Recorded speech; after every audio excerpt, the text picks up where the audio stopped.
I am Macedonian. How is it possible in the 21st century for someone else to decide who I am or who I am not? Does the universal human right to self-determination as declared by the United Nations not apply to me? Am I excluded from this declaration? How does one become what or who he or she is? Is it the government that decides? The priest, the church, the United Nations? Who has the power to decide ethnically and nationally who I am, what language I can speak, what songs I can sing, what dances I can dance?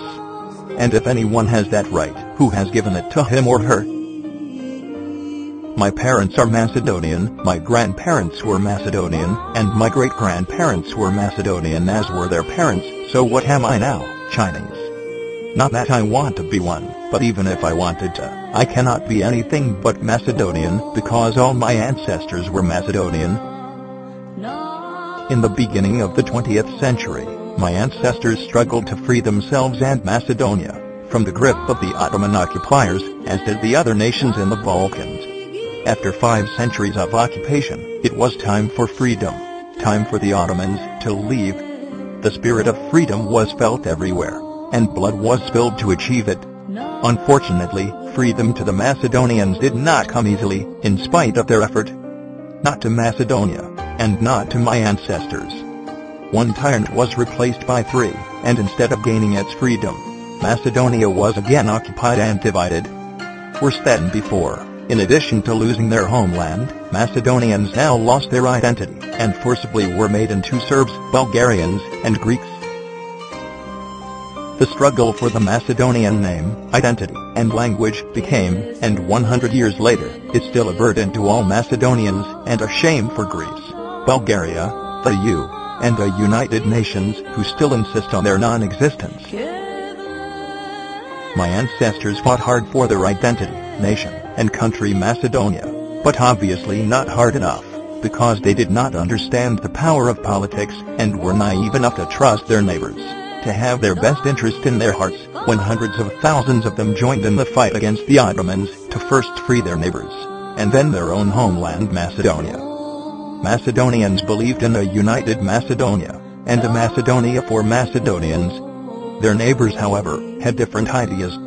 The Greeks, Serbs, and Bulgarians fought against one another, for a larger land grab of Macedonia, each claiming that Macedonia and Macedonians belonged to them, only to settle for its division, in 1913. Historian J.S. Gandetov writes, 19th century Greeks did not regard the Macedonians as people of the same ethnicity, Politis 1993-36, Damaras 1958, Karagatsis, 1952. 1. Greeks in the late 18th and early 19th century viewed the Macedonians as conquerors of Greece.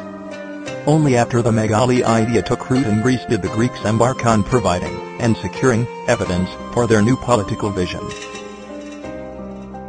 The great powers of the time, particularly England, France, and Russia, decided to condone Macedonia's division, in accordance with their interests, instead of relying on justice, democratic principles, or human rights. It was easy for them to offer the new Balkan states something that did not belong to them, instead of standing up for justice, decency, human rights, and democracy.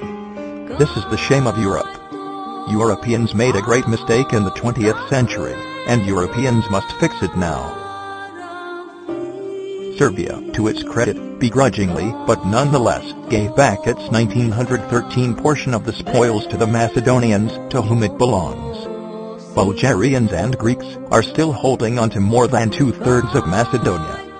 All 3 committed ethnocide, and, yes, genocide, since they acquired Macedonian territories in 1913, but Greece and Bulgaria continue to do so to this day. Yes, even today Macedonians in Greece and Bulgaria are forbidden to use their language, sing their songs, and freely express their ethnic identity, even though both countries are members of the European Union.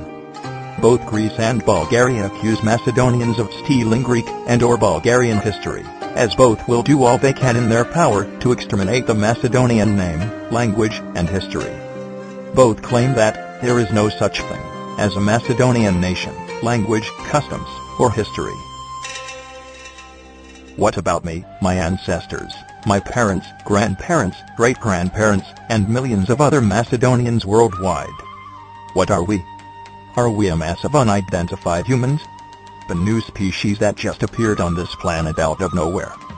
What about all the songs that glorify Macedonia, Alexander, his father Philip II, King Samuel, Gotsadelshiv, Yane Sandansky? In fact, there are thousands of folk songs mentioning Macedonia, and the struggle for freedom from the Roman Empire, the Ottoman occupation, Macedonia's division of 1913, the Second World War, etc., which are neither of Greek or of Bulgarian creation. Macedonia is not even mentioned, let alone glorified, by Greece and Bulgaria. If Macedonia was Greek or Bulgarian, why did both consent to splitting it into 3 pieces in 1913? Why split what is yours? Only Macedonians were against splitting Macedonia, and only the Macedonians want it put back together. I don't hear any Greeks or Bulgarians wanting something back that they lost in 1913. They never lost anything, because one cannot lose something if one never had it. Both Greece and Bulgaria, since 1913, have changed the names of people and places to wipe out everything Macedonian. Greeks even went so far as to change the names of the dead by inscribing Greek names on the gravestones of the deceased and long-gone Macedonians. This is the shame of Europe. If this historical injustice is not righted, and if Macedonians are not given rights as other nations enjoy, there will never be true peace in the Balkans or in Europe.